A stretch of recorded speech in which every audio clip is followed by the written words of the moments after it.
कल लोकसभा में प्रधानमंत्री मोदी का भाषण कैसा था? आप उसे कितने नंबर देंगे? उनके भाषण की बहुत आलोचना हुई, उनके भाषण की बहुत से लोगों ने तारीफ भी की।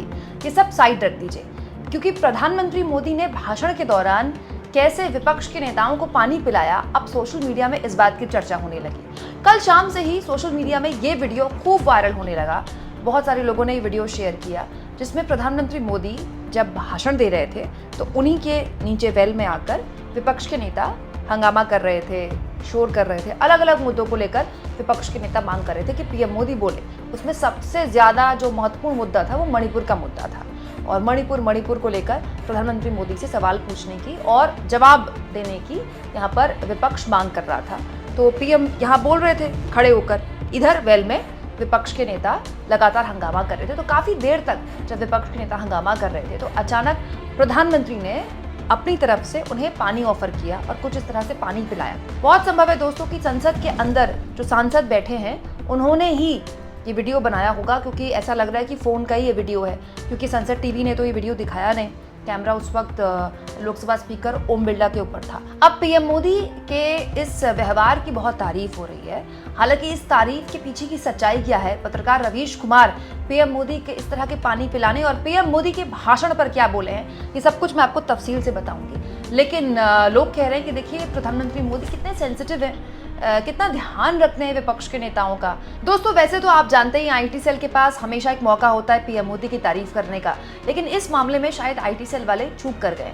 अगर प्रधानमंत्री मोदी विपक्ष के नेताओं को लेकर कितने सेंसिटिव हैं, इस तरह की बातें इस वीडियो के जरिए आईटी सेल वाले अगर आगे फैलाएंगे या इस वीडियो को दिखाएंगे कि मोदी जी कितना ध्यान रखते हैं, तो फिर आईटी सेल वालों को ये भी जवाब देना होगा कि जिस तरह की भाषा विपक्ष के नेताओं और नेता प्रतिपक्ष के लिए कल प्रधानमंत्री मोदी ने इस्तेमाल करी वो कितनी सही थी। दोस्तों प्रधानमंत्री मोदी राहुल गांधी का नाम नहीं लेते, पता नहीं क्या दिक्कत है। पूरे चुनाव में शहजादा उन्होंने इस तरह के शब्दों का इस्तेमाल किया, अखिलेश यादव के लिए भी शहजादा इस्तेमाल किया, और अब तो राहुल गांधी एक ऐसे पद पर हैं जो सीधे डायरेक्ट लोकसभा के अंदर उनसे एटलीस्ट सवाल तो पूछ ही सकते हैं। लोकसभा के अंदर नेता प्रतिपक्ष का पद है राहुल गांधी के पास, और अब भी प्रधानमंत्री राहुल गांधी का नाम नहीं ले पाते, और बिना नाम लिए कल राहुल गांधी का पीएम मोदी ने बालक बुद्धि जैसे शब्दों का इस्तेमाल किया। राहुल गांधी के लिए बालक बुद्धि। अब पीएम मोदी ने इस तरह की भाषा का इस्तेमाल किया तो एज यूजुअल आईटी सेल वाले नाचने लगे, गोदी मीडिया के एंकर नाचने लगे कि क्या धोया राहुल गांधी को, क्या धोया राहुल गांधी को। लेकिन मैं ये समझ नहीं पा रही हूँ दोस्तों कि प्रधानमंत्री मोदी के स्क्रिप्ट राइटर क्यों नहीं उन्हें बता पा रहे हैं कि जिसको आप बालक बुद्धि कह रहे हैं वो उत्तर प्रदेश में चुनाव के बाद एक सर्वे हुआ, उस सर्वे में आपसे ज्यादा पीएम पद की पसंद बने हैं। अगर आज सर्वे हो जाए तो पीएम मोदी की लोकप्रियता शायद राहुल गांधी से कम ही होगी, क्योंकि चुनाव के बाद जिस तरह के हालात इस सरकार के लिए बने हैं वो कोई बहुत अच्छे नहीं है। जिस राहुल गांधी का पीएम मोदी आज भी 10 साल की तरह मजाक उड़ा रहे हैं, उस राहुल गांधी ने, उस अखिलेश यादव ने, उस गठबंधन ने प्रधानमंत्री मोदी के उत्तर प्रदेश में वो कर दिखाया जिसकी उम्मीद न तो मोदी जी को थी, न योगी जी को थी, न कि पूरी की पूरी बीजेपी को थी। मतलब मोदी जी जिस राहुल गांधी का आज भी संसद में मजाक उड़ा रहे हैं दोस्तों, पता नहीं मोदी जी ये स्वीकार क्यों नहीं कर पा रहे हैं कि उस राहुल गांधी ने मोदी जी की पूरी पॉलिटिक्स के छक्के छुड़ा दिए। लोकसभा के अंदर मोदी जी की पूरी हिंदुत्व की पॉलिटिक्स की हवा निकाल दी। लेकिन उसके बावजूद भी मोदी जी के भाषण की कला जो है ना, वो आज भी वैसी है जो 2014 में हुआ करती थी। शहजादा, बालक बुद्धि। अब इस पूरे के पूरे मसले में पत्रकार रवीश कुमार ने एक बहुत ही अहम पॉइंट उठाया है जिस पर बहुत कम लोगों की नजर गई।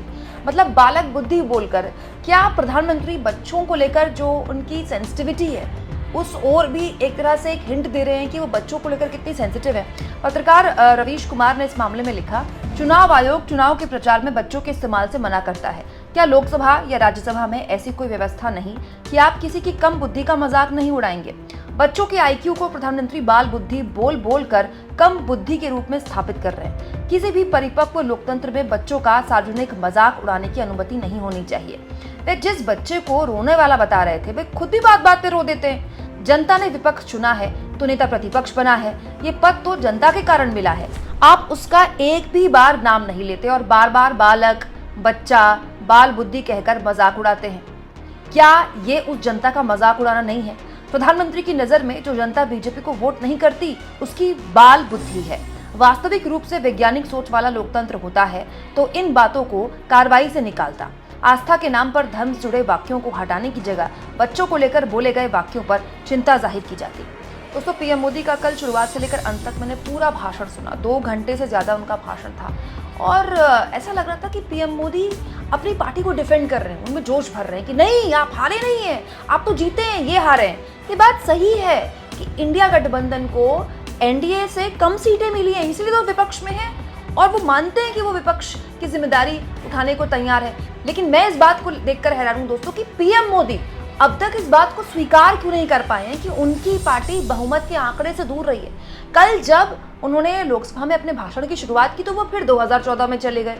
2014 में ऐसा माहौल था, लोग ये कहते थे कि इस देश का कुछ नहीं हो सकता, फिर हमारी सरकार आई, हमने ये किया। मतलब 2014 से उन्होंने अपने पूरे के पूरे भाषण की शुरुआत की, जबकि वो इस बात को स्वीकार नहीं कर पा रहे कि तीसरी बार वो पीएम बने, तीसरी बार उन्होंने पीएम पद की शपथ ली है और अब पिछली सरकारों को कोसने से उनको आगे बढ़ना चाहिए। यही उनकी गलतियां थी जिसकी वजह से उनकी सीटें कम हुई हैं।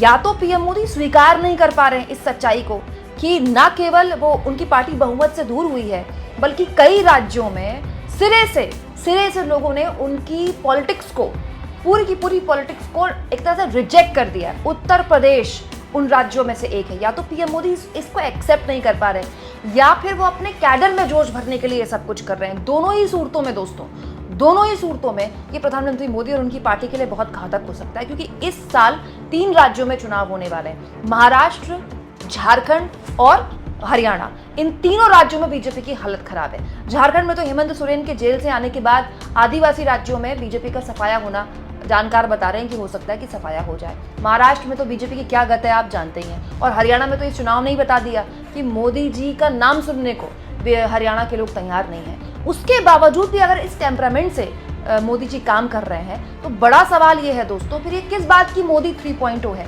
होना ये चाहिए था दोस्तों कि चुनाव के बाद बीजेपी को, खुद मोदी जी को इस पर मंथन करना चाहिए था कि हमारी कहाँ गलती हुई। जैसे अग्निवीर एक बहुत इंपॉर्टेंट मुद्दा है जिसको लेकर कई राज्यों में गुस्सा है और बहुत एक तार्किक गुस्सा है।